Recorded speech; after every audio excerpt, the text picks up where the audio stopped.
Hello and welcome. आज का जनसत्ता का न्यूज़पेपर स्टार्ट करते हैं हम। मैं यहाँ पर आपको न्यूज़पेपर पूरा पढ़ाने नहीं आई हूँ। जो भी इम्पॉर्टेंट चीज़ें होंगी, इम्पॉर्टेंट न्यूज़ होगी, वो मैं बताऊँगी। प्लस आंसर राइटिंग में आप यहाँ पर से क्या क्या यूज़ कर सकते हो, सिर्फ वही उतना ही बताऊँगी, क्योंकि अननेसेसरी हम पूरा न्यूज़पेपर पढ़ें, that is not gonna work. और दूसरी चीज़ ये भी है कि कंपाइलेशन हम ऑलरेडी बहुत सारे पढ़ते हैं, जहाँ पर हमें अपॉइंटमेंट्स और बहुत सारी चीज़ें मिल जाती है। But to aware with all these things कि प्रेजेंट में क्या चल रहा है, I am sorry, I am using English, sorry, very sorry, कि क्या चल रहा है अभी न्यूज़ में और इनका हम क्या यूज़ कर सकते हैं, क्योंकि मेंस में जो करंट में चल रही होती है चीज़ें, उनसे रिलेटेड क्वेश्चन आ जाते हैं और कई बार प्री में भी आ जाते हैं, तो वो भी हम यहाँ से कवर करेंगे। ठीक है। न्यूज़पेपर, आई नो न्यूज़पेपर जो है वो मोस्टली इंग्लिश मीडियम के ही अवेलेबल रहते हैं। यूट्यूब पे हर जगह एनालिसिस हिंदी का नहीं रहता है, बहुत ही कम रहते हैं। तो इसीलिए आप लोग की हेल्प के लिए मैं यहाँ पर शिल्पी आपके लिए जनसत्ता का एनालिसिस लेकर के आई हूँ। ओके, चलिए स्टार्ट करते हैं। कहाँ से हैं? ठीक है। फर्स्ट न्यूज़ आपकी है मणिपुर में शांति भंग से रिलेटेड। मणिपुर में बहुत दिनों से ही ये न्यूज़ चल रही है। मैंने आपको लास्ट में भी ये समझाई थी कि क्या क्या है यहाँ पर। इसमें आपका कुकी समूह है और मैतेई समूह है। ठीक है। कुकी और मैतेई, कुकी क्या कह रहे हैं कि उनको एक कुकी लैंड चाहिए। ठीक है। कुकी लैंड वो चाह रहे हैं क्योंकि उनको अपनी शक्तियाँ, अपनी प्रशासनिक चीज़ें खुद से चलानी है। दे फील, उनको ये लग रहा है कि हम अल्पसंख्यक हैं और हम पर बाकी की जो समुदाय हैं, नागा और मैतेई, वो हम पर रूल कर रहे हैं, तो हम अपनी चीज़ें यूज़ नहीं कर पा रहे हैं। इसलिए कई सारे विधायकों ने ये बोला हुआ है कि हमें कुकी लैंड बना करके दीजिए, हम अपने समूह को अलग चलाना चाहते हैं। क्योंकि वहाँ पर बहुसंख्यक कौन है? वहाँ पर बहुसंख्यक मैतेई हैं। ठीक है। तो क्वेश्चन प्री में ये भी फॉर्म हो सकता है कि मणिपुर की ये जनजातियाँ कहाँ कहाँ की हैं, या फिर मेंस में ऐसा क्वेश्चन आ सकता है कि कुकी समूह का जो भी डिमांड्स हैं वो सही हैं या गलत हैं। इस तरीके के क्वेश्चन आ सकते हैं, तो उसके लिए ये इम्पॉर्टेंट होगा। ठीक है। चलिए नेक्स्ट न्यूज़ देख लेते हैं। ये तो शाहबाद वाला हत्याकांड हुआ है। ये एथिकल चीज़ों में आप यूज़ कर सकते हो। एथिकल चीज़ों में क्या है कि आजकल लिव इन रिलेशनशिप में आपने देखा था, अभी श्रद्धा कांड हुआ और अब ये एक तरफा प्यार वाली चीज़ें, ये सब चीज़ें आ रही हैं।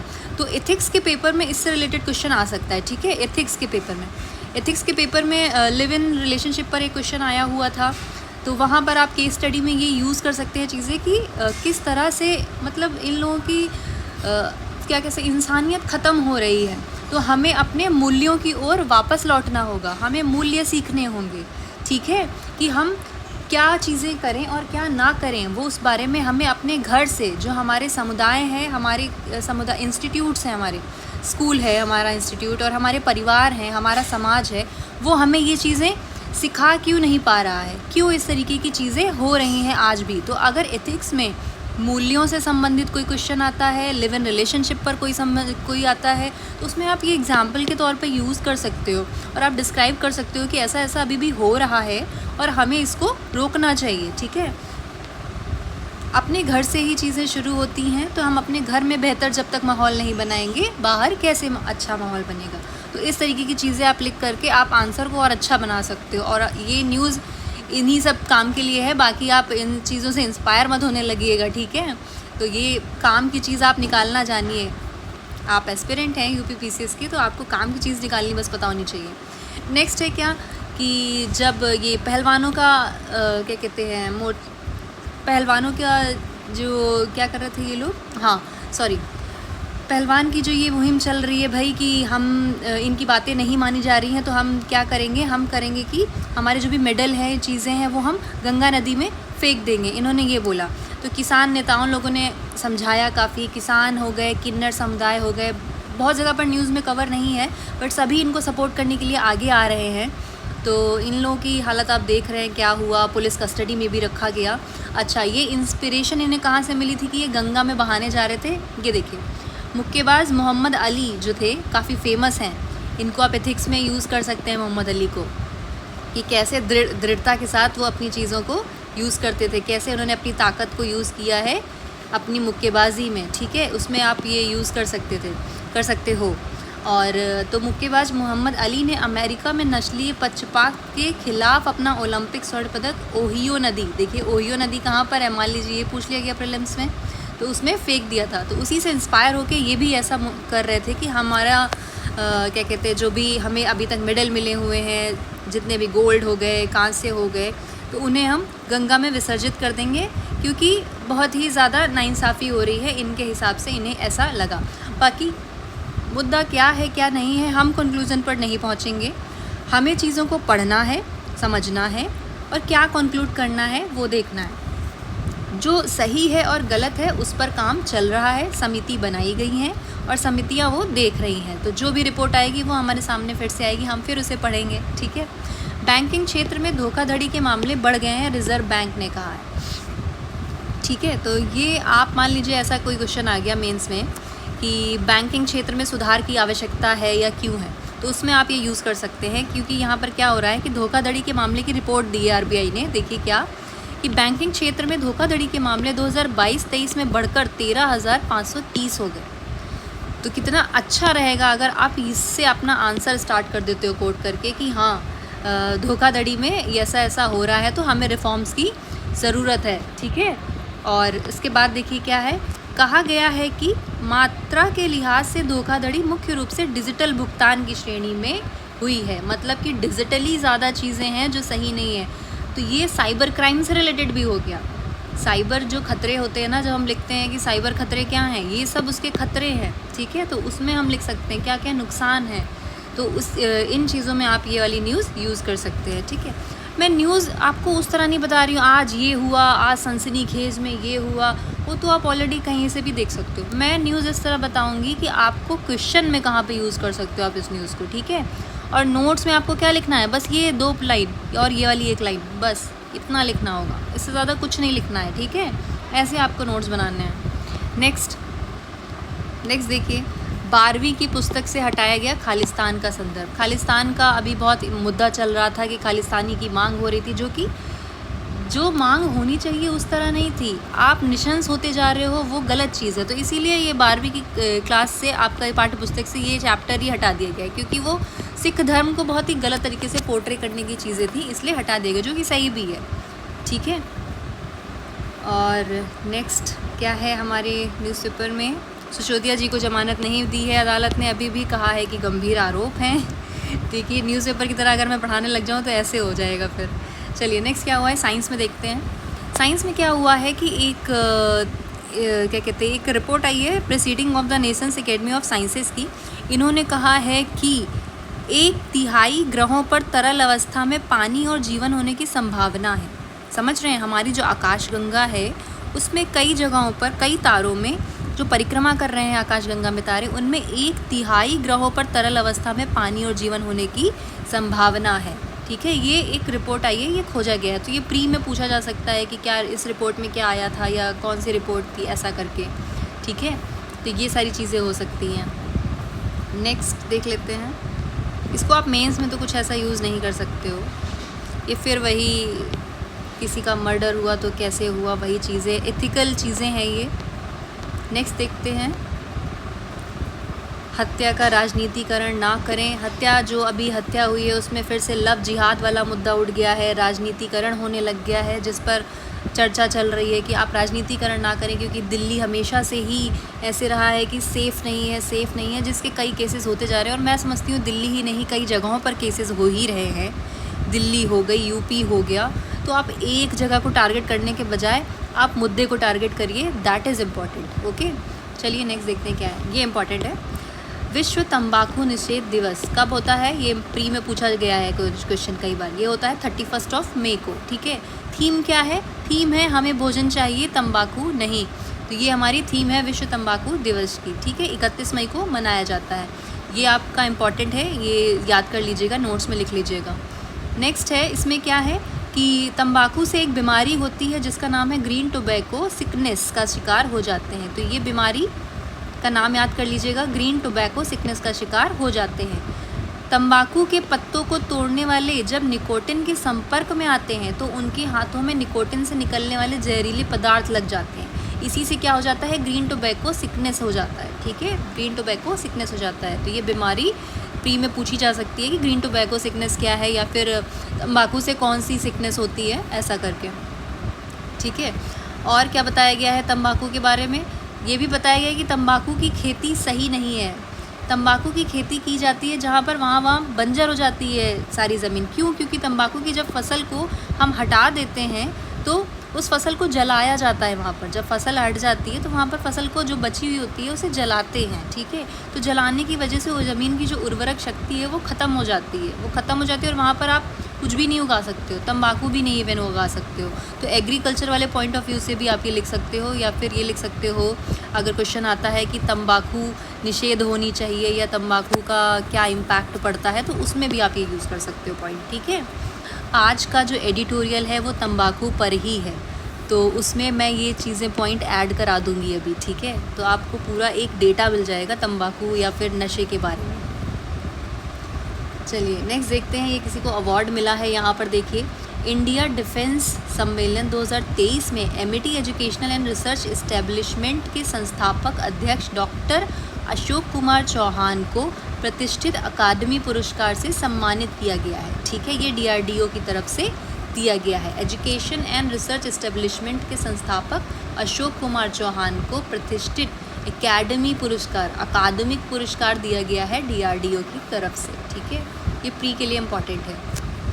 अब क्या है भैया, व्हाट्सएप से भी टिकट ले सकेंगे। कहाँ का? दिल्ली मेट्रो का। तो दिल्ली वाले खुश हो जाइए। दिल्ली वाले अब क्या है कि व्हाट्सएप से भी टिकट लेंगे। एक ही QR के माध्यम से, चैटबोर्ड के माध्यम से आपको टिकट मिलेगा, बट इसमें क्या है कि 6 QR टिकट ही मिल सकते हैं।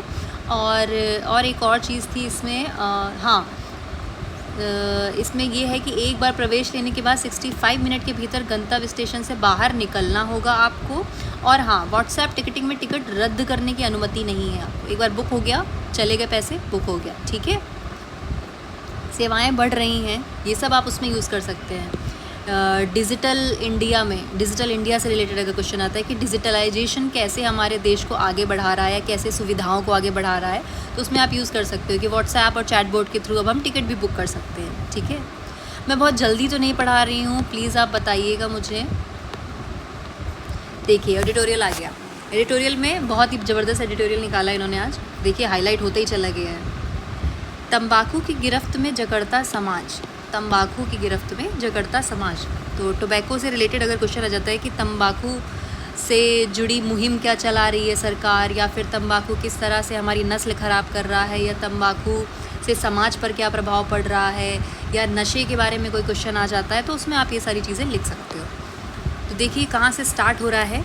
भारत युवाओं के संख्या बल और जनसांख्यिकी विभाजन के कारण संभावनाओं का देश है।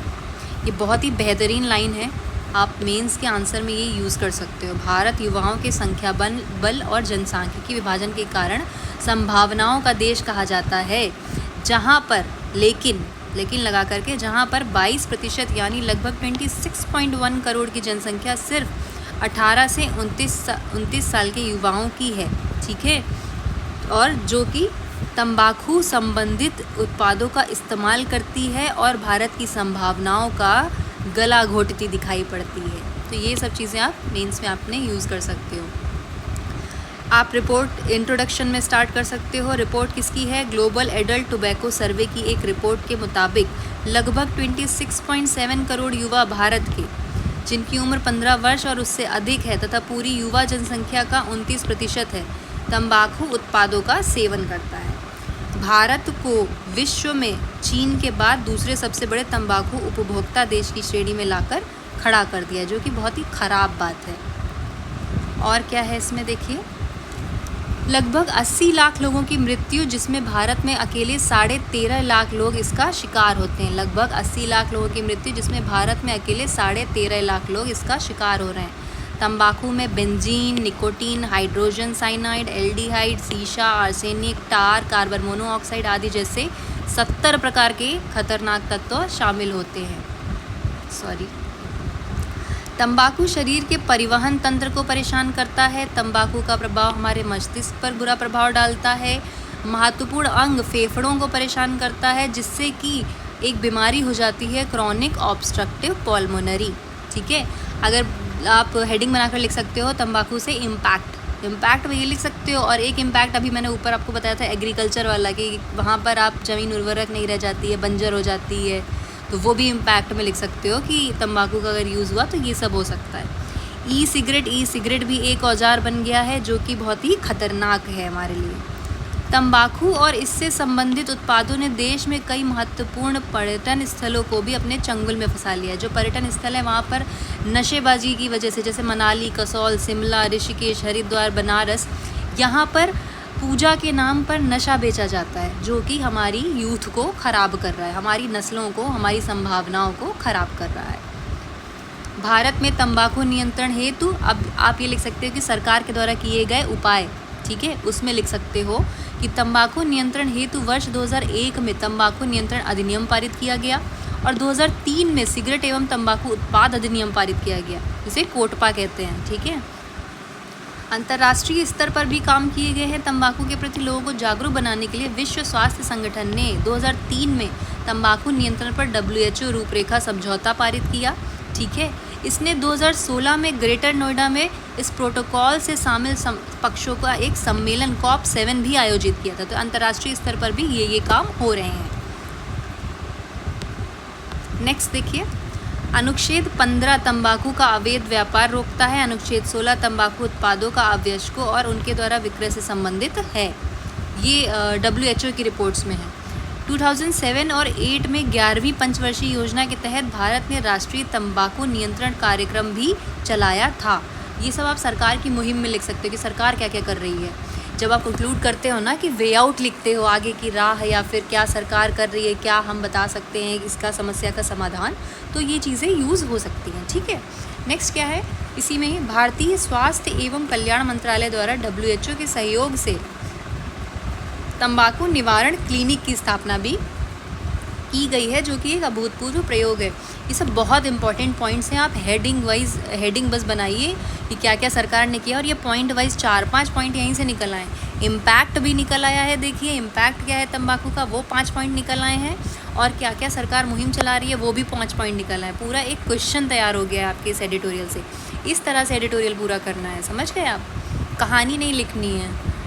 और क्या है, हेल्पलाइन की भी स्थापना की गई है इसके लिए, तंबाकू को नियंत्रण करने के लिए, ताकि इसे छुड़ाया जा सके, ठीक है।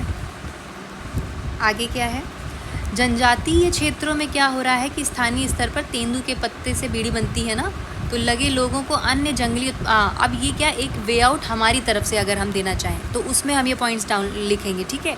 तो उनमें हम ये लिख सकते हैं कि जनजातीय क्षेत्रों में जो तेंदू के पत्ते से बीड़ी बनाने वाले उद्योग हैं, उन लोगों को अगर हम बीड़ी बनाने वाले उद्योग से हटा करके उनको हम कुछ और बनाने के लिए दे दें, कुछ और उनको कार्यक्रम दे दें, कौशल का विकास कर दें, कोई और रोज़गार का हम उनको रास्ता दे दें, कोई वैकल्पिक रोज़गार दे दें, तो कितना अच्छा रहेगा। तो वो लोग बनाएंगे ही नहीं तंबाकू, तो फिर ये नशा करने की तो बात ही दूर हो गई। जैसे कि शहद, लकड़ी, भोज्य सामग्री, जंगली उत्पाद विकास कार्यक्रम के अंतर्गत उद्योग में स्थानांतरित कर उन्हें वैकल्पिक रोज़गार की सुविधाएँ प्रदान की जा सकती हैं, ठीक है। और क्या हो सकता है, ऐसे प्रयोग से संयुक्त राष्ट्र के सतत विकास के क्रमशः SDG गोल्स 1st, 9th और 10वां क्या हैं ये 1st, 9th, 10वें, ये देखिए आगे लिखे भी हैं। गरीबी, उद्योग, नवाचार और समानताओं में कमी को बढ़ावा दिया जा सकता है। ये एकदम बेहतर कंक्लूजन है। तंबाकू के प्रति लोगों को जागरूक करने के लिए युवा संसद, शौच मुक्ति के लिए आयोजित शौचालय संसद की ही भांति तंबाकू संसद और तंबाकू पंचायत भी आयोजित की जा सकती है। इतना अच्छा वे फॉरवर्ड इन्होंने दिया है जिसमें कि 5-6 पॉइंट कवर कर लिया। अब देखिए पूरा देखते हैं एडिटोरियल।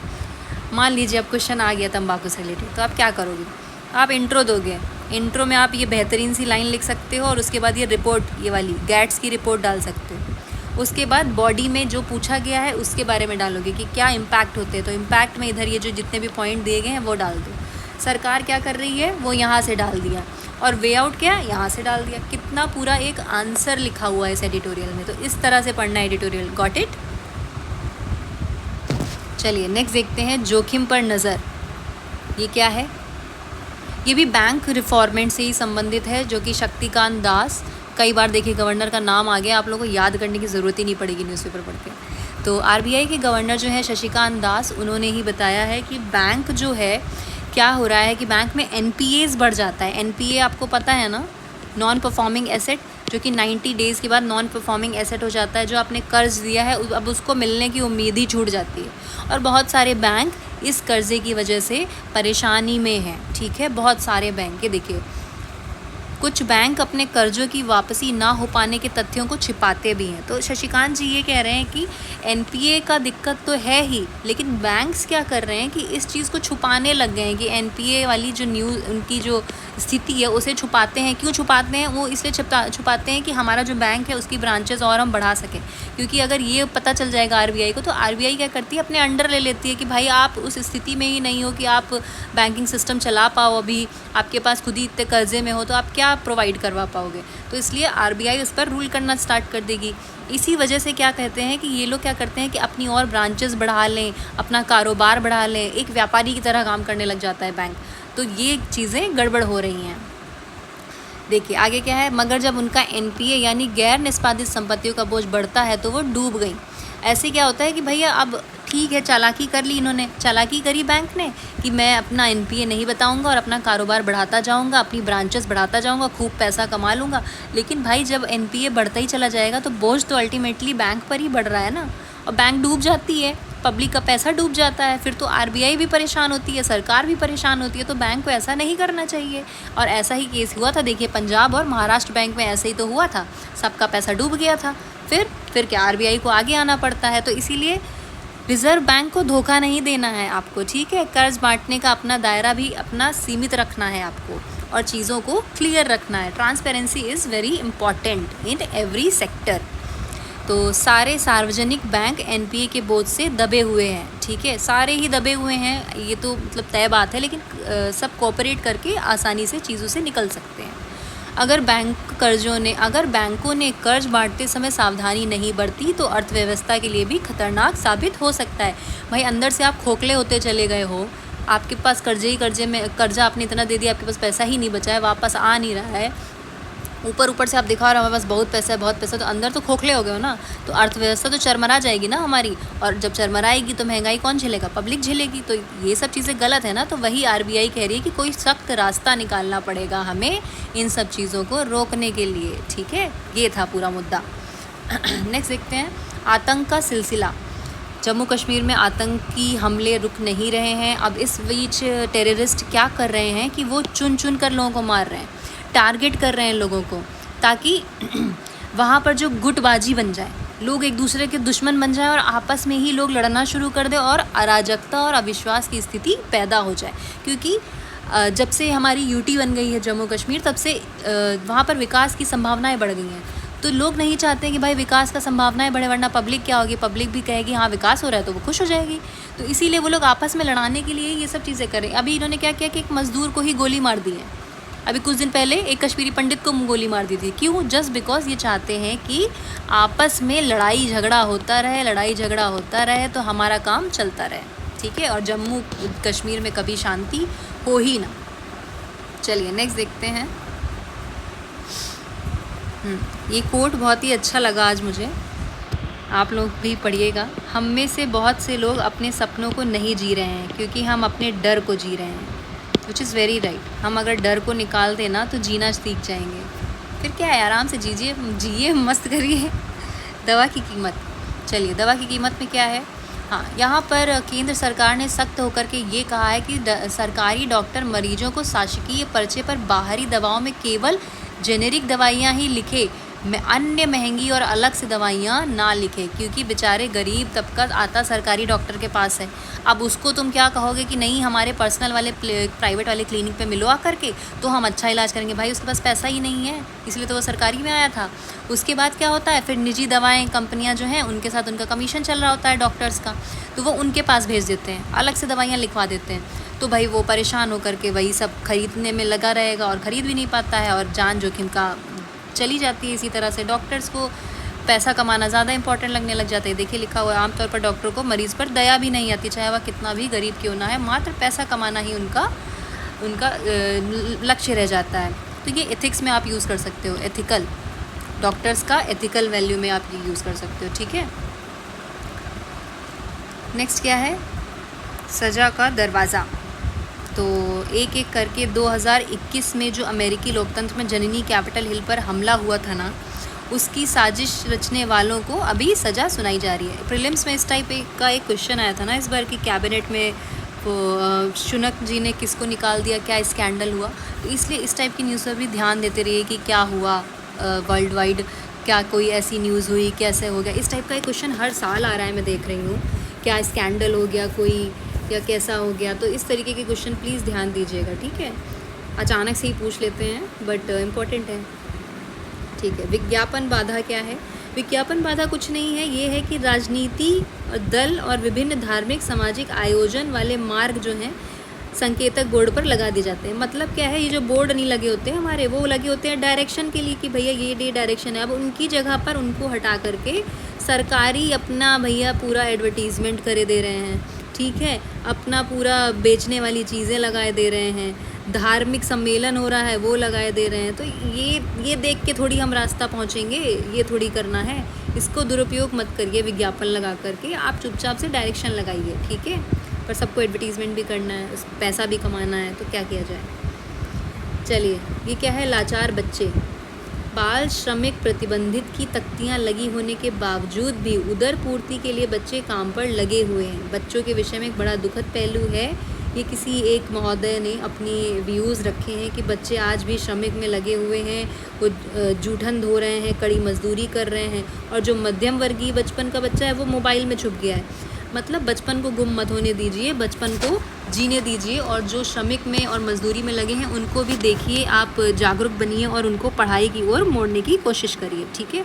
ये था छोटा सा मुद्दा इसका। ये क्या है, ये मैंने प्री के लिए इसको टिक किया हुआ है। उदासीन संप्रदाय की स्थापना किसने की हुई है? आचार्य श्रीचंद्र ने की हुई है।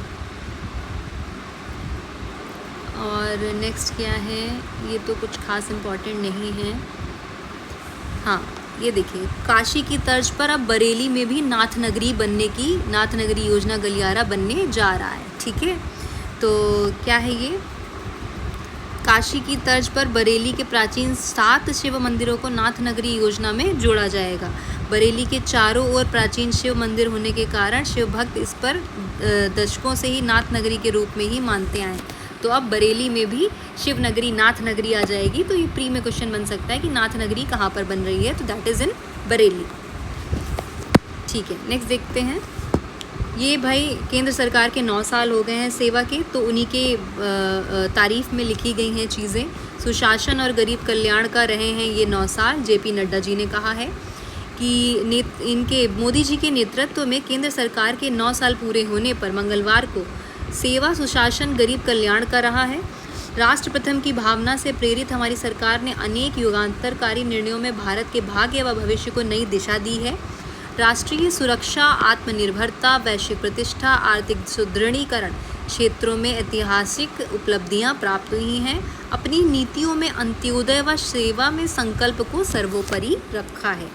अब ये सब मैंने क्यों बताया, ये आप पता है कहाँ यूज़ कर सकते हो। आप अपने आंसर राइटिंग में जब कभी पूछा जाता है कि सुशासन से रिलेटेड, गवर्नेंस के पेपर में अगर पूछ लिया जाए सुशासन कैसा होना चाहिए या सरकार क्या कर रही है, तो उसमें आप कंक्लूजन में ये सब चीज़ें यूज़ कर सकते हो कि सरकार को अपनी नीतियों में अंत्योदय का सेवा का संकल्प सर्वोपरि रखना चाहिए, सरकार को ऐसा करना चाहिए। ये आप वे आउट में लिख सकते हो, या फिर क्या हम चाहते हैं सरकार से, उसमें आप ये सब लिख सकते हो, ठीक है। तो इस तरह से ये स्टेटमेंट्स आप यूज़ कर सकते हो अपने आंसर में, इसलिए मैंने कोट किया है।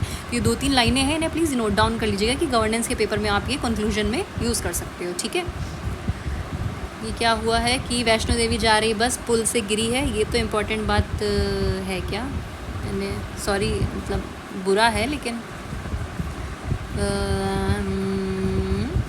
जम्मू कश्मीर में जम्मू ज़िले में मंगलवार को वैष्णो देवी जा रही बस एक पुल की रेलिंग से टकराने के बाद खाई में गिर गई है।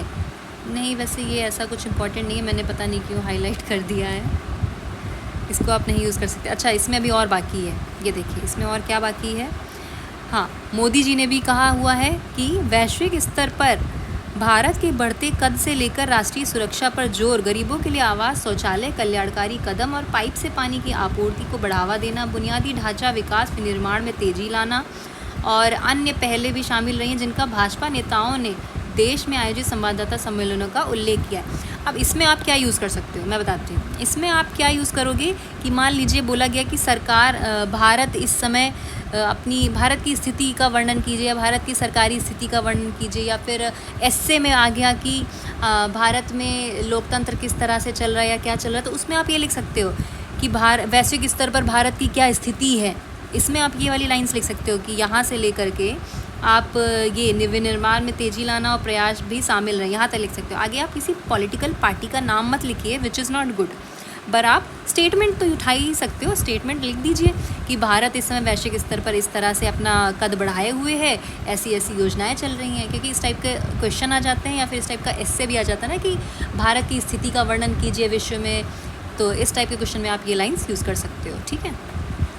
अब क्या है, भाजपा का 1 माह का जनसंपर्क अभियान शुरू हो रहा है। भाजपा का 1 माह का जनसंपर्क अभियान चलेगा, जो कि 1 महीने तक चलेगा। ठीक है।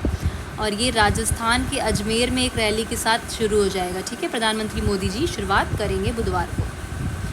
12वीं की पुस्तक से क्या हुआ है, शिक्षा मंत्रालय के विज्ञान की पुस्तक से खालिस्तान को संदर्भ को हटा दिया गया। ये तो मैंने आपको ऑलरेडी बता दिया गया है कि ये हटा दिया गया है। अब जो नेक्स्ट है ये NCERT, उसमें ये नहीं रहेगा। नेक्स्ट क्या है देख लेते हैं, और क्या बचा हुआ है। रुपया 4 पैसे टूटकर 82.67 प्रति डॉलर हो गया है।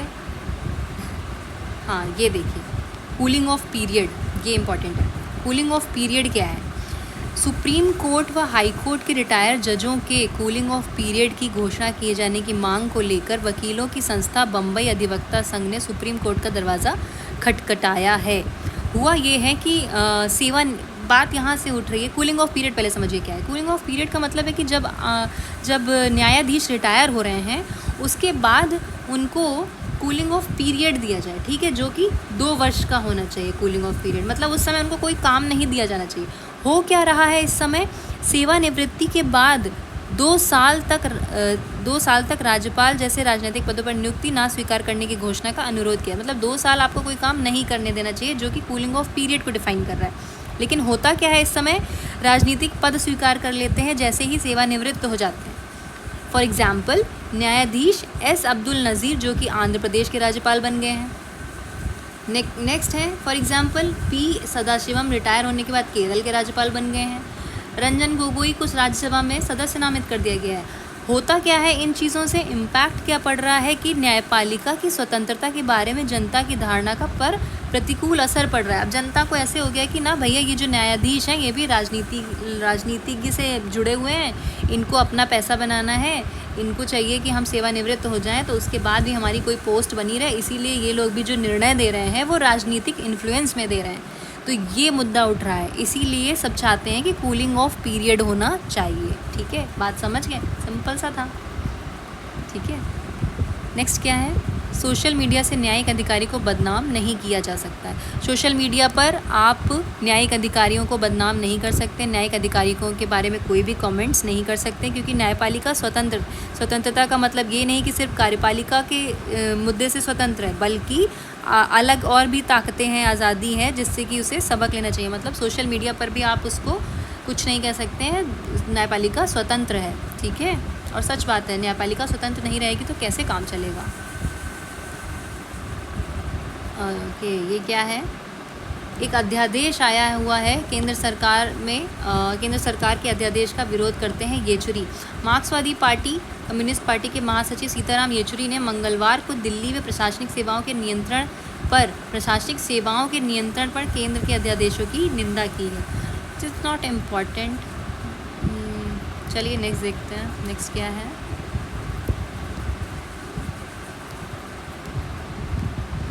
एडवर्टीज़मेंट